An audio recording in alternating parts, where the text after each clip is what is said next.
सुप्रभात बच्चों। आज हम चित्र वर्णन का अभ्यास करेंगे। सर्वप्रथम इसके सामान्य नियमों को जान लेते हैं कि सबसे पहले चित्र को देखकर यह समझने का प्रयास करना चाहिए कि चित्र किससे संबंधित है, इससे हमें क्या जानकारी मिलती है, उस चित्र का क्या महत्व है।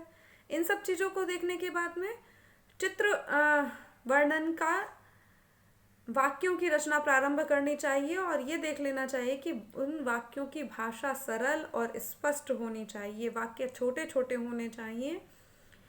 चित्र में कई अंतर्निहित भाव हो सकते हैं, उसमें से किसी एक भाव को ही लेकर आगे बढ़ना चाहिए और वाक्यों की रचना करनी चाहिए।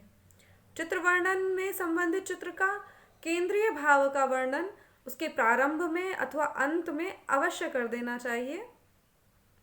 प्रश्न के अंक भार और शब्द सीमा को ध्यान में रखकर ही चित्र वर्णन करना चाहिए। चित्र का वर्णन मंजूषा में दिए गए शब्दों की सहायता से करना है और उस शब्दों में आप अपनी इच्छा के अनुसार लिंग, वचन, पुरुष, विभक्ति इत्यादि में परिवर्तन कर सकते हैं। इसमें साथ में ध्यान रखने योग्य बात यह है कि ये मंजूषा आप लोगों की सहायता के लिए दी जाती है, लेकिन उसका प्रयोग करना अनिवार्य नहीं है। आप चाहें तो अपनी इच्छा से अन्य शब्दों के प्रयोग करके भी वाक्य रचना कर सकते हैं। अब हम अपना चित्र देख लेते हैं।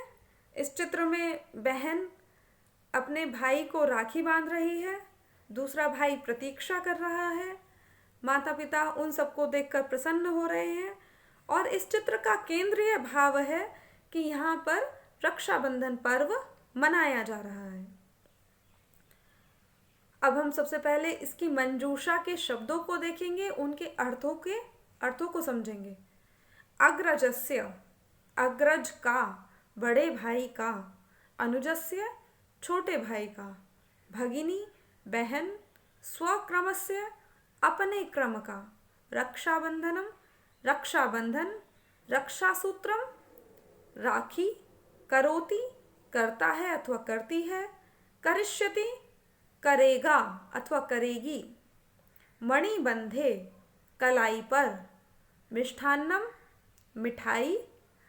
अन्यम, दूसरा। पश्चात, बाद में। पश्यति, देखता है। प्रसन्नः, प्रसन्न, खुश। माता पितरौ, माता और पिता। दृष्ट्वा, देखकर। प्रसन्नौ, प्रसन्न का द्विवचन है, अर्थात तो दो प्रसन्न होते हैं, दो खुश होते हैं। पर्वणः, पर्व का, त्योहार का।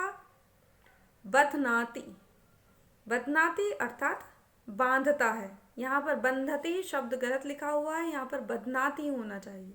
बध्नाति अर्थात बांधता है अथवा बांधती है। इसके बाद हम चलते हैं अपने चित्र की ओर।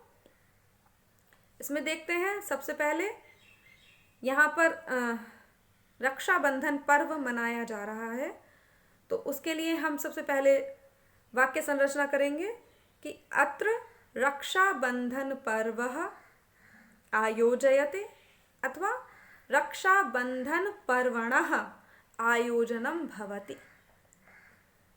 उसके पश्चात बहन अपने बड़े भाई की कलाई पर राखी बांध रही है, तो भगिनी अग्रजस्य मणिबंधे रक्षासूत्रम बध्नाति और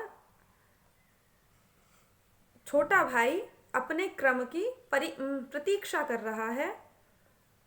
उसके बाद वो अपने बड़े भाई को राखी बांधने के बाद वो अपने छोटे भाई को राखी बांधेगी।